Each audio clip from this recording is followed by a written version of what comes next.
President Biden and Prime Minister Netanyahu spoke for the first time in a month yesterday.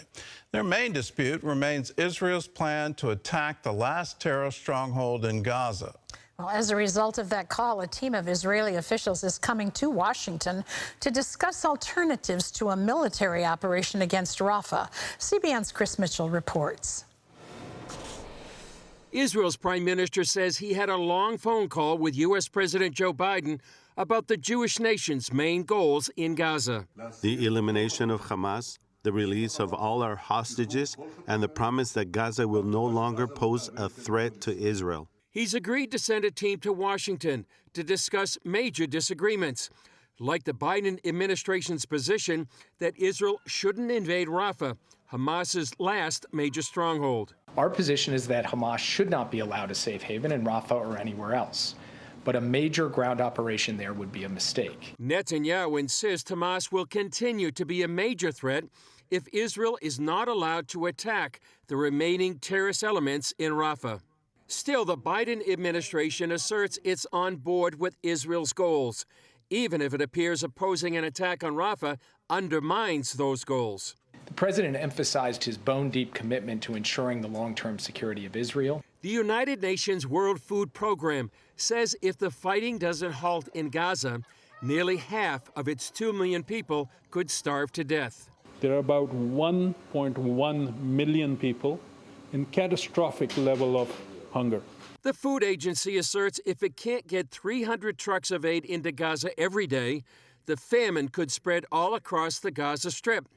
Israel says it's not stopping the aid trucks, but the UN fails to distribute much of the food, and trucks are often hijacked or looted by Hamas and criminal gangs. The Israeli government said its troops killed some 20 terrorists and arrested 200 more in a major hospital that Hamas tried to take back control. Every single hospital that we've searched has been used by Hamas as a weapon of war.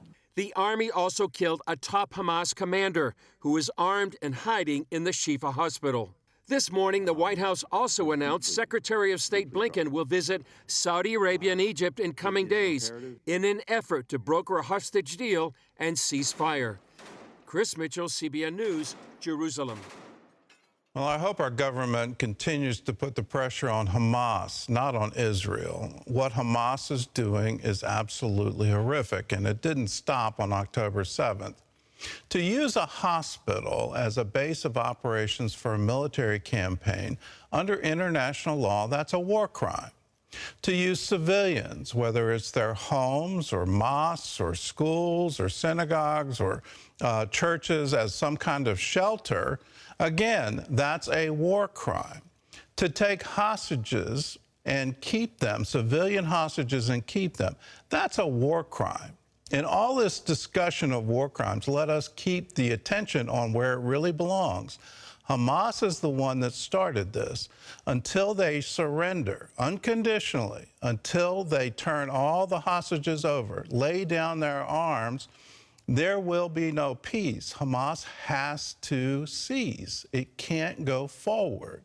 Israel can't live with Hamas in charge of Gaza. They have vowed repeatedly to wipe Israel off the map. It was in their founding charter. They're part of the Muslim Brotherhood. They're ideologues to the core. And they have vowed to repeat October 7 again and again and again. Israel can't have that. I would say America can't have that either. World peace is at stake. Hamas has to stop. That's where the pressure needs to be put down.